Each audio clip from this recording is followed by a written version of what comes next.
In 9, you make the point that nature is highly ordered, so whilst it's complex, it is ordered, and it always has some form of mathematics that govern its shaping forces.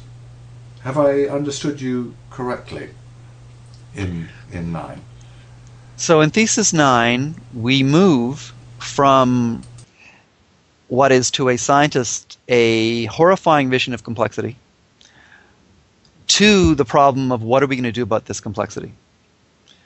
Now, having a metaphor to guide your intuition, that's great to begin with, but that's only a starting point. The issue is, what kind of scientific tools do we need to make sense of the bewildering hurly-burly, the Dickensian London, which is the physiology of one of our cells in our body, much less the many, many billions of cells that make up our entire body. And my view, and I know I'm not alone in this, my view is that the human mind, unaided by mathematical and computational tools, cannot handle what actually goes on in the living cell, especially not the living cells that make up the human body. Now, fortunately, there are these people called mathematicians and computer scientists who've invented these tools that go way beyond the reach of the unaided human intuition, or for that matter, even the unaided human logician. From the edifice of mathematics and computational tools, we actually do pretty amazingly complicated things.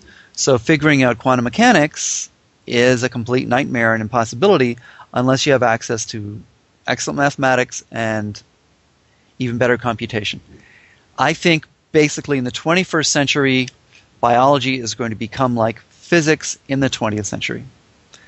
And our field will be defined by very general purpose, powerful equations like Einstein's E equals mc squared is a powerful determinative equation in physics, combined with lots and lots of computation.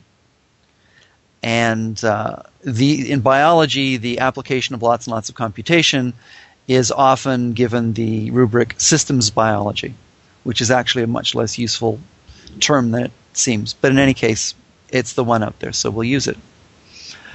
So, in fact, I confess at this point in the 55 that I've been cheating and not disclosing the fact that the first 8 theses of the 55 really actually are my verbal glosses on mathematics and some computation that come from, most importantly, evolutionary genetics, aided by a few other bits and pieces of biology.